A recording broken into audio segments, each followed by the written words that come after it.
Bonjour à tous, aujourd'hui il va être question du dernier documentaire de Yann Arthus Bertrand qui s'appelle Human. 6 ans après son excellent Home, Yann Arthus Bertrand réitère l'expérience de la diffusion mondiale, au cinéma, à la télévision et sur internet, d'un documentaire à vocation universelle. Cette fois, au lieu de se concentrer sur notre planète, il fait le choix de se concentrer sur nous, les humains.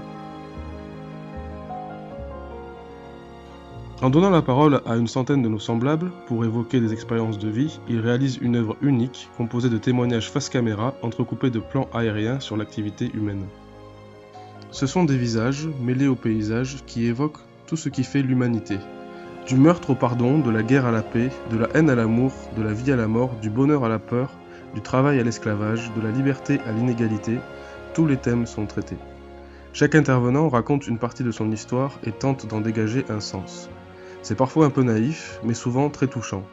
Certains passages, comme le dialogue virtuel entre un père israélien et un père palestinien, ou la découverte de l'amour par un prisonnier afro-américain, sont tellement saisissants qu'on se demande si la réalité ne dépasse pas complètement la fiction.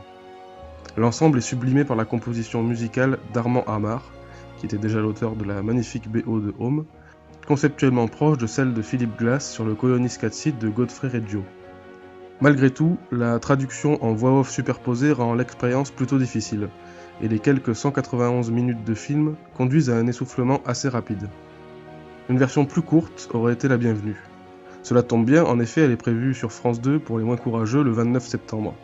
En attendant, vous pouvez retrouver sur la chaîne YouTube Human the Movie des entretiens inédits avec Bill Gates sur l'humanitaire, avec Michel Rocard sur la politique, Jérôme Kerviel sur la finance ou encore Cameron Diaz sur le deuil. À voir donc au cinéma, à la télévision ou sur internet.